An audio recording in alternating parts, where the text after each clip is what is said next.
Michella Chester here for NCAA Digital. I'm joined by Adam Kramer today, a Bleacher Report college football senior writer. Adam, thank you so much for joining me. We're going to do some previewing for the national title game, a lot to talk about. I'm going to start off with this. We got Alabama and Ohio State facing off for the title game. Ohio State in the Sugar Bowl. Justin Fields with the game of a lifetime, 6 touchdowns.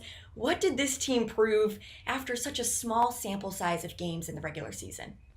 Well, you have to start with Fields. I mean, that is a legacy game, right? You have as many touchdown passes as incompletions, and you do so looking not healthy, I guess. Watching him was somewhat almost agonizing for him to play through it, to play the way he did. It will change the way we think about him forever, for starters. But for Ohio State, yes, the limited sample size this season, there was questions whether they belonged in the playoff, if they were deserving to come out and play that way. And it's not just winning, right? This is not just winning a game. This was dominant.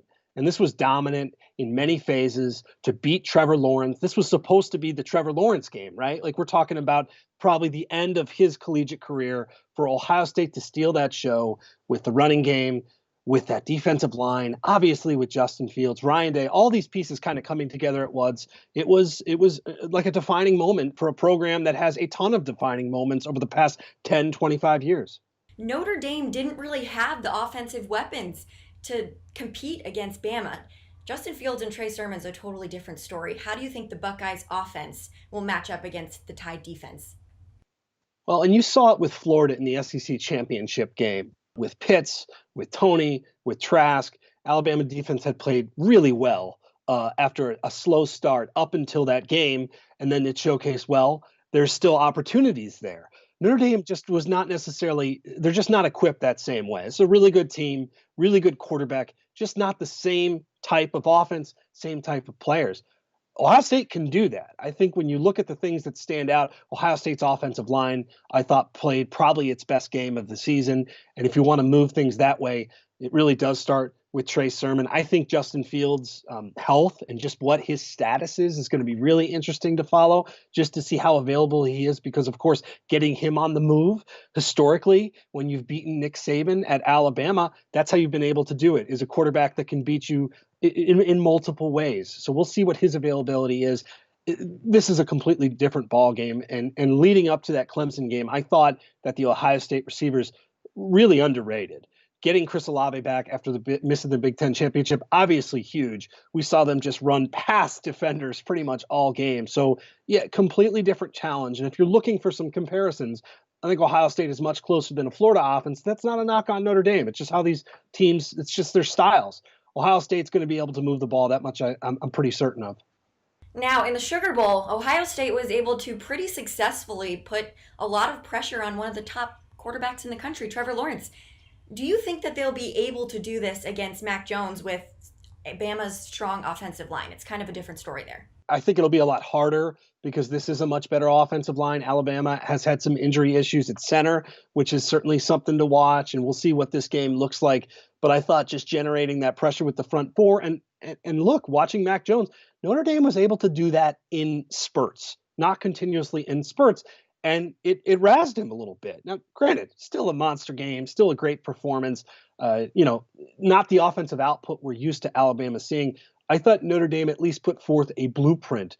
It's not necessarily covering Devonta Smith. It's not necessarily trying to tackle Najee Harris, who's hurtling over people, right? It's getting enough pressure to disrupt Mac Jones, force him to either throw the ball away or into mistakes. You're not going to cover Devonta Smith. And we saw even with Ohio State, that secondary was having some issues with Clemson's wideouts, right? I mean, Sean Wade had a tough night. There were some guys in the second, and that's going to happen against a team like this with players like this.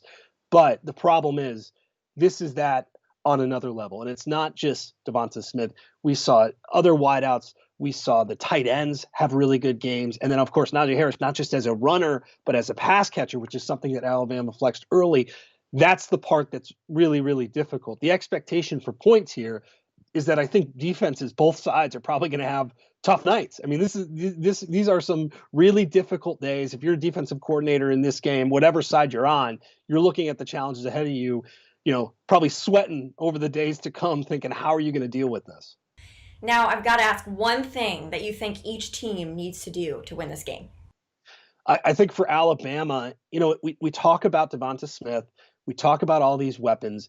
If you can establish Najee Harris, right? If you can get him in a groove, when this Alabama offense is really cooking, it's when Najee Harris is running the ball 20, 25 times a game, and it almost looks like a throwback to the Alabama offenses of old with Derrick Henry, with Mark Ingram. So you complement that with everything else you do, and you force defenses to really have to worry about Najee.